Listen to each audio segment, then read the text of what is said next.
Hi, welcome to Do or Die.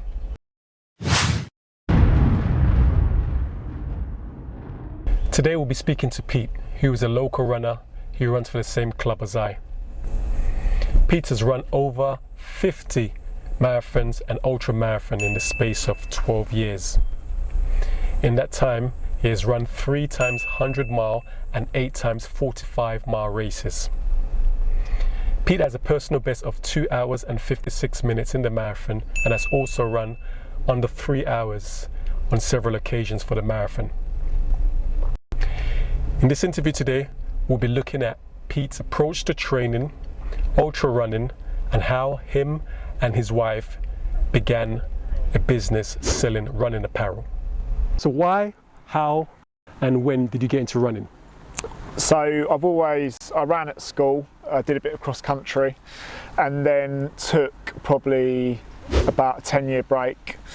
And one of my colleagues challenged me to run a marathon, the Essex and Halstead Marathon, with 3 months worth of training, and that's really how I got into running. So trained for that marathon over a short period, and absolutely loved it. Ran 3:44 first marathon. Remember it now, still remember it now, being a hot day. And that's sort of the reason why and how I got into running. Considering lockdown and stuff, I know it's been challenging with regards to training and running and so forth. So how did you kind of structure your sort of training around lockdown when you consider that virtuals or time trials are the only things going on? The start of lockdown was really just, running, and then I did a few virtual races, and then I did enter the Boston UK Marathon, which was in the start of October. Yep. So I started really training quite hard for that in the summer. I did 5 back-to-back 90-mile weeks, really going for it, but then that got called off, and then I ended up doing the London Virtual Marathon. So really, just I use running one for your health and fitness, and 2 for the benefits of helping your mental health. Like myself, Pete is not a coached athlete. I do have 3 principles that I like to stick with regarding running, and the first is be consistent with the running and the training. Second is to be patient with regards to seeing improvements in the long run. And the third, probably the most important for me, is to train at a variety of paces, speeds and intensities. I wanted to find out how Pete approaches training, particularly in the sense of a marathon. There's 3 main sessions, one being intervals, so VO2, 2 being threshold, so getting yourself, doing the threshold session, making you enabling you to run quicker for longer, and then the marathon pace mile session if you're training for a marathon. 21-minute intervals with 1-minute breaks, that would be an example, or maybe 10 3-minute intervals with 1 minute 90-second breaks. Okay. What about your threshold? What would that look like? Threshold would be anything from in the start of the marathon training block. It would start off at like 3 miles with 90-second breaks at your threshold pace, so just a bit slower than 10k, sort of 10k pace, slower than 10k pace, and then building that up as the block goes on to. My max I was doing was, it's like 4 to 5, 10 minutes at threshold with 90-second breaks, and that really does hurt. Anything over 26.2 miles. You actually have got ultras out there which are 27, 28 miles, but for me personally, I'd probably say that's how it is described, but I'd probably say you really want to be going 50k, 30 miles upwards, I'd say it's an ultra really. Ultra running is very different to running 5Ks, 10Ks, half marathons, quick marathons. It's a different type of running. It's less, I'd say it's less about the time, it's more about getting the run done. Because if you're running 50-mile race or a 100-mile race, that's a long time on your feet. 100 miles is a long way, and it's how do you overcome that challenge and breaking it down. What I like to do is breaking it down into small parts. So when I'm on the start line of a 100-mile race, I will look at that as 10-mile races, 10-mile segments. So you're ticking them off, and I know this might sound a bit weird, but when you get to 51 miles, I always think I'm now closer to the end than I am to the start. And I know you've got another 49 miles to go, but that feels good in your head in terms of, right, okay, I'm now on a countdown.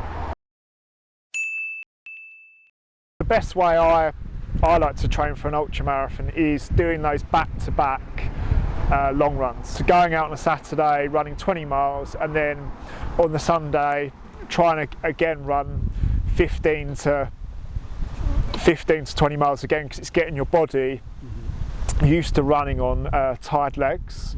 And I have run a couple of 30-mile training runs, which is obviously very useful again, because it's time on your feet. So that's the way I'd look at it differently to running a quick marathon. But to caveat, I would still say that getting in a few speed sessions is going to help you run a quicker ultra marathon and hills. So going over to Hadley behind us and doing like a few hill sessions definitely helps, and doing a lot of off-road running.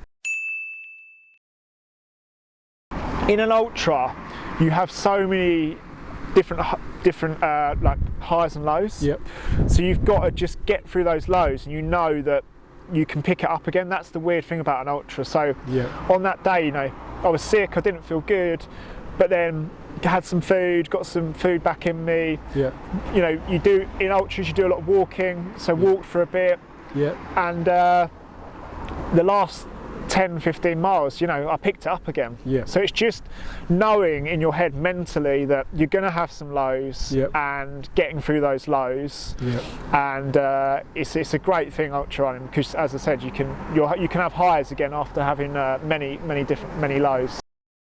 While running locally, I noticed quite a few runners wearing some very colourful shorts, which could be seen from quite some distance away. I wanted to find out from Pete how we got into the clothing side of things. Reading Shoe Dog, the story of Nike. It's a great book for business, and it's a really inspiring story how he started Nike from selling trainers in his garage to building the business that Nike is today. And Nike started off originating from a running brand, and reading that book, Sam, my wife, and I have always talked about starting a business. And obviously it's really important to do something, I think, when you're starting a business, something you're passionate about, and running is obviously something I'm passionate about. So the first thing was obviously thinking of a name of the business, how do you feel when after you're running? Being a happy brand, obviously striding, obviously is a running word. So making sure that's available. Like the business is very social media led, so making sure that was available on Instagram, Facebook, Twitter, and then registering it on Companies House, and then from there really it was trying to get those first couple of designs out. So we found a designer using a platform called Upwork, which is quite cool. You pitch your idea out and you get lots of designers coming back to you. So we found a designer who we've used ever since, and she's really good. And we launched with two pairs, which were parrots and bananas. Bananas is, I think it's one of a runner's favourite in terms of food. I eat a banana a day. And parrots was just something a bit crazy, and looking back we do wonder why we did launch with those two designs. And then sourcing a factory. Sourcing a factory in China, and we made sure we went for tried to find the right factory in terms of the processes it had in place, and in terms of like ethics and stuff like that. and then launching. So the whole from the concept and the idea, it probably took about 7 or 8 months. Right. And the business is an e-commerce business, so it's only really sold online. We do now stock in Run Active, Okay. which is really nice because it's a nice local store. Yeah. And the Happy Stride has been really supported locally, which is great, but also across the UK. But I can't thank the local support enough. Corporate social responsibility.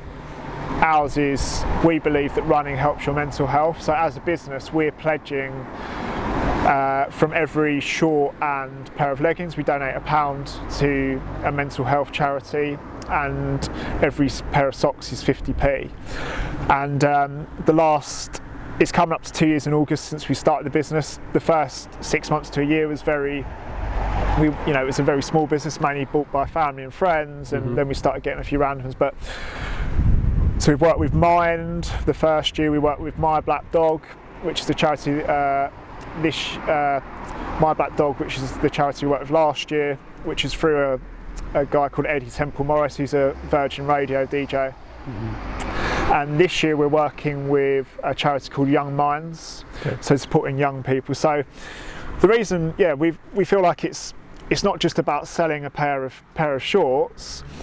It's about selling a pair of shorts, but also we want people to feel like they're giving back and supporting a mental health charity. And we all know that mental health is a really important thing. It's becoming more and more important, particularly in a COVID world. I think ambition-wise is to obviously keep building it up, growing it, and that really has happened over the last year. We're doing a lot more sales now, which is great. Yep.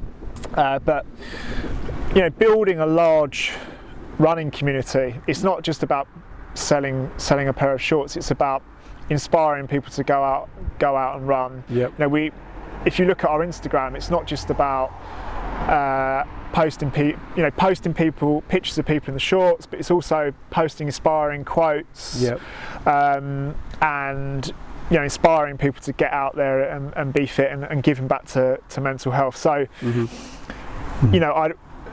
what are we trying to do? I suppose grow, get more people in Happy Strides, but also venture into different types of running products. You can see I've got a t-shirt on here. So maybe t-shirts and vests and other types of running products as well. So thank you very much for watching this interview, and thank you very much also to Pete for taking his time out to go through some of his running ultra stuff and also his Happy Stride business.